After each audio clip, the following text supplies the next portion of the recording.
Bonjour Pierre. Bonjour Jean-Michel. Bah écoute, merci de m'accueillir chez toi dans ton atelier.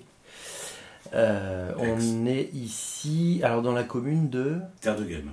Ok, le Cinq- département c'est... C'est le 59, ici on est dans le nord, donc en Flandre française. Hein. Ouais, Et à 40 et quelques kilomètres de Lille, voilà, au, 43 kilomètres. au nord-ouest de Lille. Ouais, ça doit être ça. Ouais, c'est ça. Bon. Alors on a eu le temps de manger ensemble parce que en fait je suis arrivé à 14 heures. On est mardi 14 juillet, fête nationale. Ouais. Et puis on a discuté de ton histoire qui est extraordinaire. Et donc on va essayer de faire un résumé rapide. J'aime pas le faire mais on est obligé. Il y a 23 ans, tu crées ta boîte d'informatique Ouais. pour diverses raisons, parce que tu as envie de te stabiliser dans la région. Tu le mets à ton compte. Et puis tu es affilié donc à l'époque à l'URSSAF. Hein. Et puis ça marche bien. Ça fonctionne bien. marche bien, ouais. Tu as des très gros clients, des clients très connus, des grandes enseignes. Ouais. Hein. Et bon an, mal an, bah, tu tiens le coup. Franchement, voilà, tu fais vivre ta famille, ta femme a un travail. J'ai informatisé toutes les abbayes cisterciennes. Voilà. Et tout ça, ça se passe bien pendant énormément d'années. Ouais. Jusqu'à à peu près 2011. 2011, ouais. Qu'est-ce qui se passe en 2011? Alors en 2011, j'ai un huissier qui vient ici et qui me signifie une convocation devant le tribunal de commerce. Oui.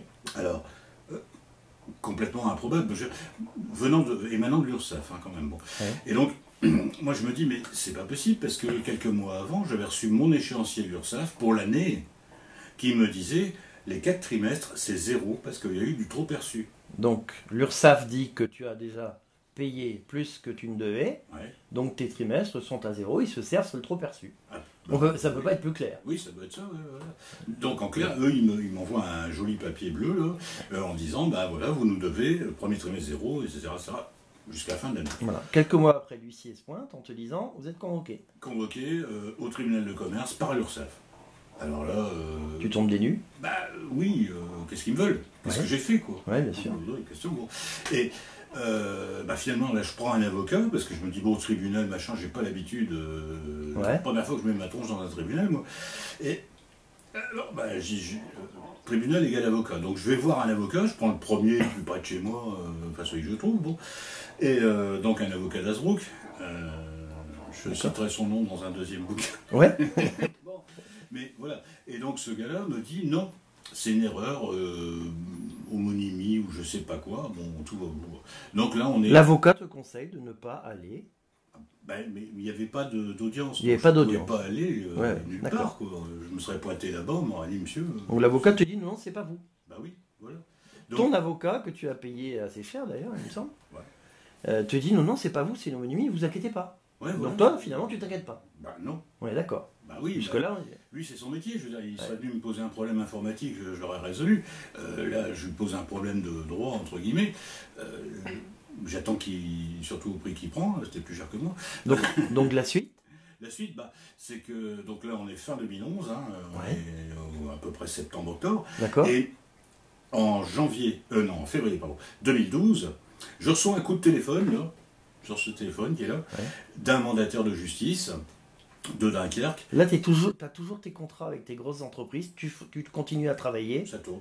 Voilà, ça Ça tourne. tourne. Ouais. Hein, on est donc en février 2012. D'accord. Là, je reçois le coup de fil du mandataire qui me dit, voilà, vous êtes en redressement judiciaire, machin, votre banque, les comptes sont bloqués, tout ça. Suite à une audience du tribunal. Voilà, une audience du 27 janvier. Alors, le truc complètement surréaliste, parce qu'en fait, cette fameuse audience du 27 janvier, moi, j'y étais pas convoqué.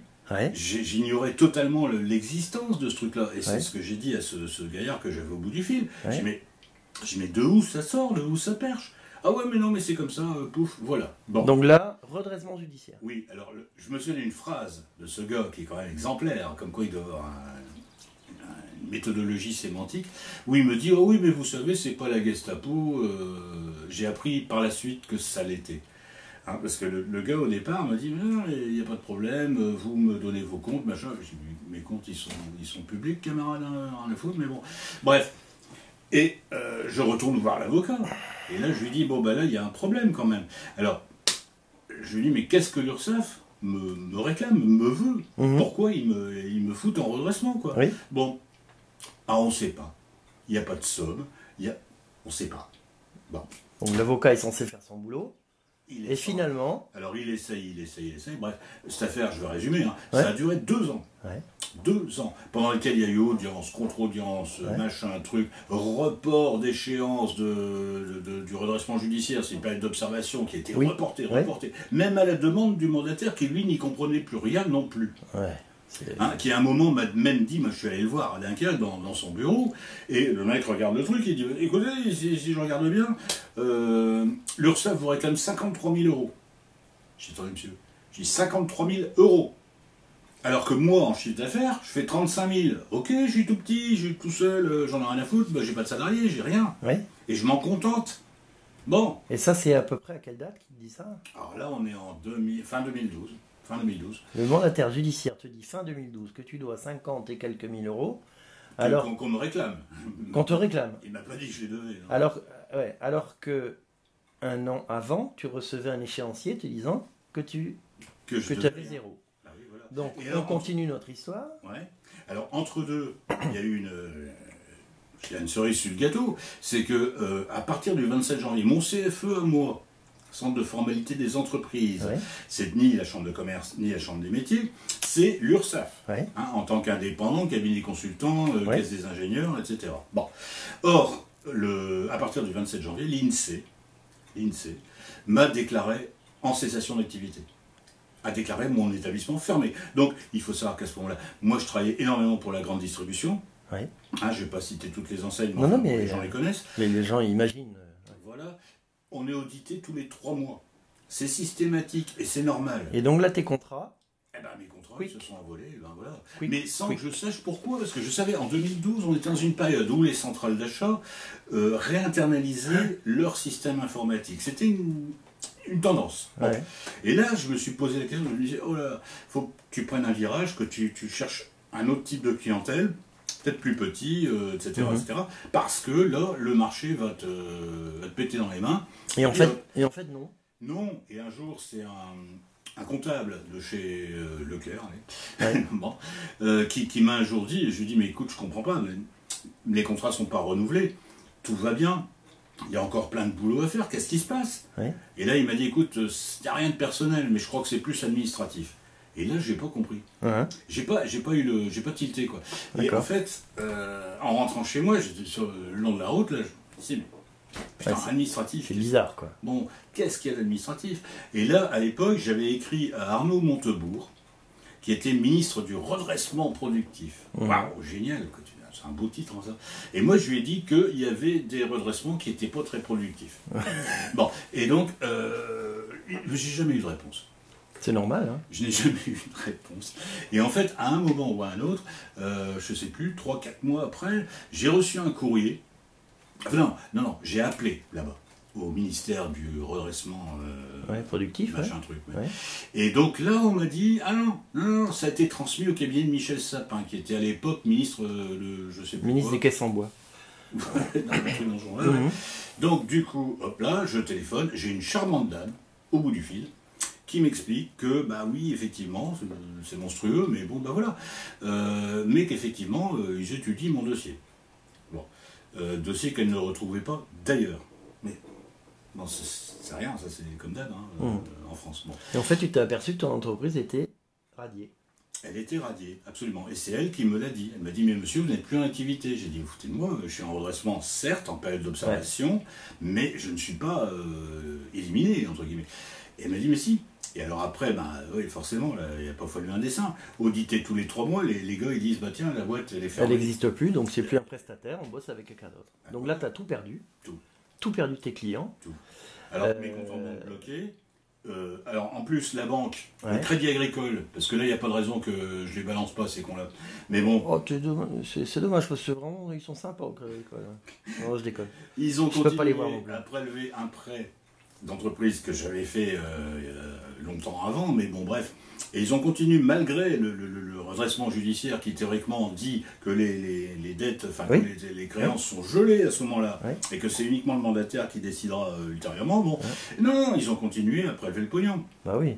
Bon, donc ils ont creusé un trou, et puis voilà, quoi. Donc, effectivement, oui, non, je me suis retrouvé plus qu'à poil, quoi, mais vraiment. Donc, pour une dette supposée, un mensonge, comme tu l'appelles, C'est un mensonge. un mensonge de 50 et quelques mille euros. 53 000. Et finalement, tu t'es aperçu qu'à un moment donné, Alors, lors d'une audience, voilà, alors à un moment, bon, j'ai fait appel à d'autres gens, puisque bon, je ne suis pas resté inactif, Ouais. j'ai Internet, je suis allé dessus. Ouais. Et je me suis rendu compte qu'on était quand même plus de 30 000 par an à subir ce genre de saloperie. 30 000 entreprises à disparaître. 35 700 à l'époque. Ouais. On était en 2012. Ça fait peur, hein. Ah, ça fait plus de 100 entreprises fermées par jour. Ouais. Dont deux mecs qui finissent au bout d'une corde tous les jours. Voilà. Ce sont les chiffres. Bah, Voilà. encore ce matin, je t'ai dit quand tu es arrivé, j'ai appris qu'à 5h30 ce matin, Ouais. Il y a quelqu'un qui est parti.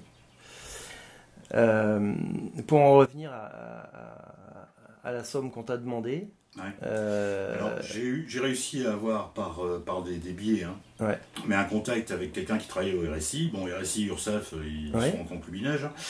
Et donc, qui m'a demandé toutes mes pièces comptables, mes documents, mes liasses fiscales. Je lui ai tout envoyé. Bon, 3 jours avant, ça c'était 3 jours avant l'audience devant ce qu'on appelle le commissaire, le juge commissaire. D'accord.